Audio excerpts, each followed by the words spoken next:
Hello viewers, welcome to another episode of the series Orchids You Can Easily Grow at Home.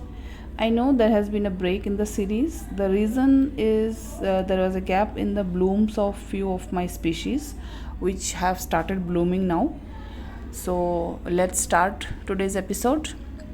Today's guest of honor is the Aerides rosea, also called Aerides fieldingi. This is also called the rose orchid. This orchid is found in Assam, China, Cambodia, Vietnam, and few other places. In nature, you will see this orchid growing on tree trunks and also on mossy limestone rocks. So let us start its care routine.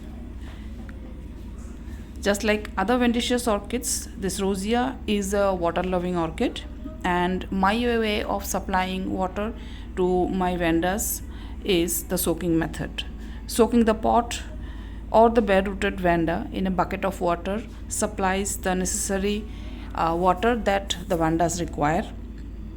You can soak the orchid for about 30 minutes or say up to 1 hour depending on the condition of the orchid. So this will supply the necessary water and rejuvenate the orchid.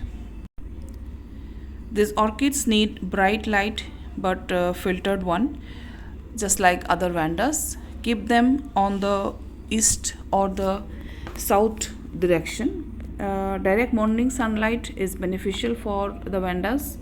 You can keep them in direct sunlight till it starts warming up. If you check the leaves and find them a bit of warm, so you can remove the orchid from direct sunlight and move them to a shadier location. Direct sunlight, if it continues to heat up the leaves, will eventually burn the leaves, and also it will dry up the orchid, it will dehydrate the orchid, so we should take care of it. This species needs a humidity of at least 60%, below which it will start dehydrating. It will suffer from dehydration. The leaves will show signs of dehydration.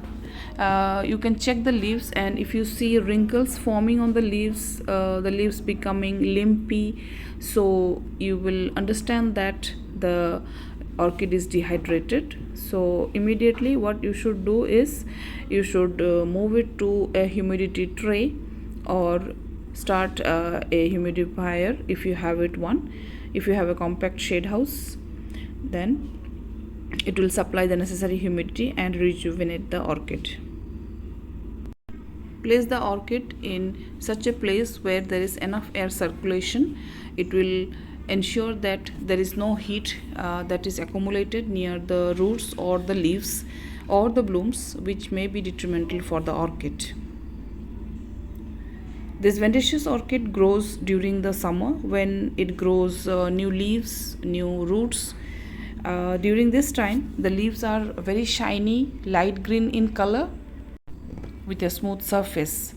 As winter approaches, growth of the rosea slows down a bit, though there is no pronounced winter rest for the rosea. The leaves turn reddish on the underside of the leaf. It is very prominent, which is very natural. This is an indication that winter has set in and we should slow down our watering schedule. You should not stop watering the rosea during winter season. Although you should reduce the watering, you can water it on alternate days, which will be sufficient to supply the necessary humidity that it needs in winter season. As winter recedes, the leaves will again start growing light green. These can be grown mounted on trees, which I always say is the best option. You can mount it on any hardwood tree where it will use its roots to hang to the tree trunk. It is the easiest method for any orchid, any species orchid, and even also hybrid orchids. Now talking about the blooms, the Aerides rosea blooms are very beautiful and is one of my favorites, with an attractive dot pattern on the petals and the lip. something which is very similar to the Rhynchostylis retusa. Please watch my video on the Rhynchostylis retusa. Though there is some difference in the shape, in the structure, but the pattern is almost similar. The lip of the rosea is quite large with a long streak in the just in the middle of the lip, and it opens towards the bottom. The lip is peloric, as you must have seen. The fragrance of the orchid is very soothing, very sweet, and it's quite strong. It just fills the surrounding where it grows. Even if it is growing high up in a huge tree, it will just fill the area with its a very beautiful scent, which you can detect from very far also. Just like any other species which are featured in my series Orchids You Can Easily Grow at Home, you must have seen that all the species are very very easy to care for, and also the Aerides rosea is no exception. We just have to remember the three general thumb rules: high water, high filtered light, and high humidity, and growing this orchid will be a breeze for you. Yeah, please, so you can go ahead and get yourself one, get yourself Aerides rosea. You will just thank me for this video, because if you get this one, you just can't stop staring at the rosea. So hope you like the video. Please share your comments. Thank you.